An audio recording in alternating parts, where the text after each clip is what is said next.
पापा, पहले अपने लिए घर बनाऊंगी, फिर शादी करूंगी। साक्षी, बेटा एक बार मिलने में क्या जाता है।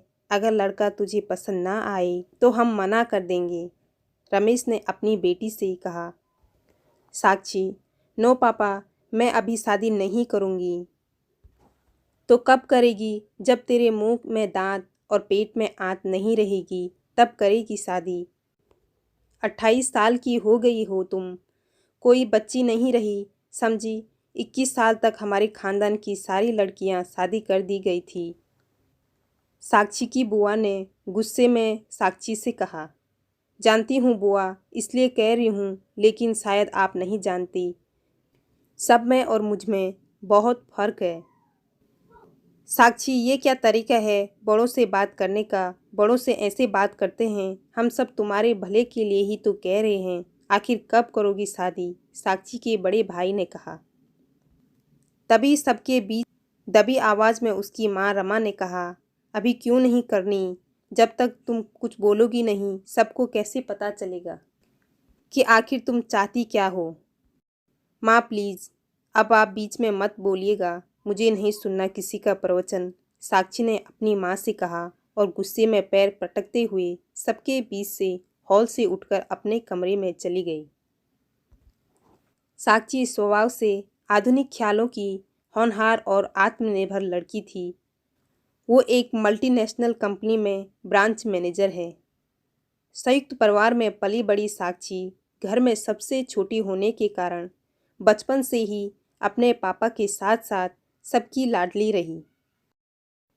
पिछले कुछ वर्षों से उसकी शादी को लेकर उसका घर के हर सदस्य से वाक युद्ध ही हो जाता।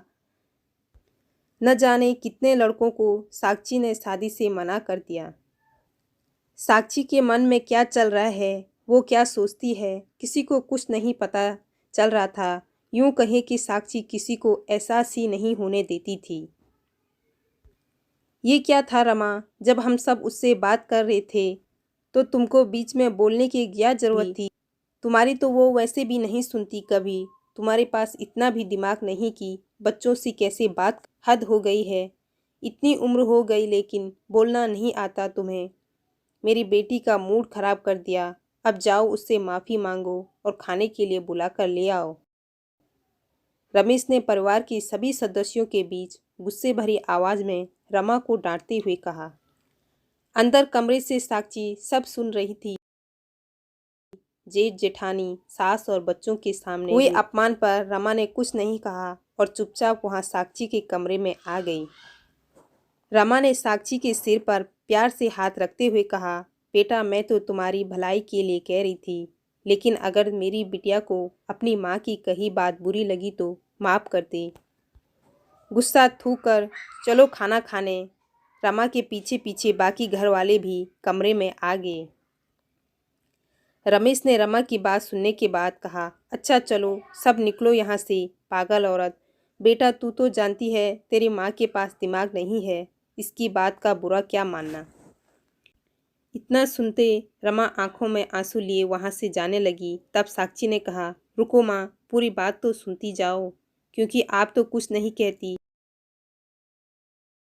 सिर्फ सुनोगी। पापा आप बिल्कुल सही कह रहे हैं, माँ बददिमाग है। जो औरत दिमाग होते हुए भी दिमाग का इस्तेमाल नहीं करती उसको और क्या कहते हैं। तभी तो चिढ़ती हूँ मैं इनसे। जब से होश संभाला है सबको यही कहते सुना है, औरतों के पास दिमाग नहीं होता।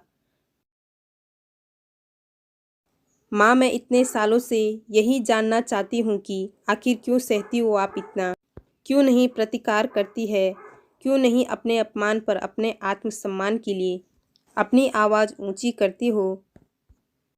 पापा आप सबको पता है मैं शादी क्यों नहीं करना चाहती, क्योंकि मैं पहले घर बनाना चाहती हूँ, फिर शादी करूँगी जिस पर मेरे नाम का नेम प्लेट हो, जिस पर मेरा हक हो, जिस घर में मुझे निकालने की कोई धमकी ना दे सके, जिस घर में मुझे कोई बददिमाग कहकर अपमानित ना कर सके। जिस दिन मैं अपना घर और बैंक बैलेंस बना लूँगी उस दिन मैं शादी करूँगी, क्योंकि मैं माँ और दीदी की तरह कभी नहीं बन सकती, ना ही बनना चाहूँगी। कैसे जीजा जी ने दीदी को मार पीट कर गुस्से में यहाँ भेज दिया, ये कहते हुए कि वो उनका घर नहीं है। कोई मुझे गुस्से में अपने बाप के घर चले जाने को कहे, मैं खुद को लाचार या बेचारी महसूस नहीं करा सकती। मेरे लिए मेरे जीवन में परिवार की खुशी के साथ साथ मेरी खुशी मुझे उतनी ही प्यारी है। साक्षी ने रमा का हाथ पकड़ते हुए कहा, माँ, आप इस दुनिया की सबसे अच्छी माँ, एक बहू और एक पत्नी हो। लेकिन आप खुद के लिए कभी कुछ नहीं कर पाई। इन रिश्तों की खुशी को बनाए रखने के लिए आपने अपनी खुशियाँ ही नहीं, अपना आत्मसम्मान, अपनी सरकारी नौकरी भी कुर्बान दी। बचपन से ही सुनती आ रही हूँ, दादी पापा सबको गुस्से में कहते हैं, ये तुम्हारा घर नहीं। नानी के घर जाने पर वो लोग भी यही कहते हैं। आपके लिए ऐसे सब सुनती हूँ तो मैं सोचती हूँ, फिर आपका घर कहाँ है? लेकिन जैसे जैसे उम्र बढ़ती गई मुझे मतलब समझ में आने लगा, इसलिए मैंने निश्चय किया, माफ़ कीजिएगा पापा, लेकिन मैंने पहले माँ और आपके बाद दीदी और जीजाजी के रिश्ते को देखकर ही ये निर्णय लिया है कि मैं पहले अपना घर बनाऊंगी, फिर शादी करूंगी। ताकि जैसे आप माँ को कहते हैं कि अपने बाप के घर चली जाओ, ये घर तुम्हारा नहीं है, वैसे ही कोई मुझे ना कह सके। क्योंकि सामाजिक तौर पर हर महिला के दो घर होते हैं, मायका और ससुराल। लेकिन असलियत में उसका अपना घर कोई नहीं होता, वो हमेशा दोनों जगहों के लिए पराई ही होती है। आई एम सॉरी माँ, आपको मुझसे क्या किसी से भी माफ़ी मांगने की ज़रूरत नहीं, क्योंकि आपने आज तक कभी किसी के साथ कोई अन्याय नहीं किया, सभी रिश्ते बखूबी निभाए। हम सबको आपसे माफ़ी मांगनी चाहिए। कहते हुए साक्षी रमा के गले लग गई। कहानी पसंद आए तो वीडियो को एक लाइक ज़रूर कीजिएगा और आगे भी ऐसी ही कहानी पढ़ने और सुनने के लिए चैनल को सब्सक्राइब ज़रूर कीजिएगा।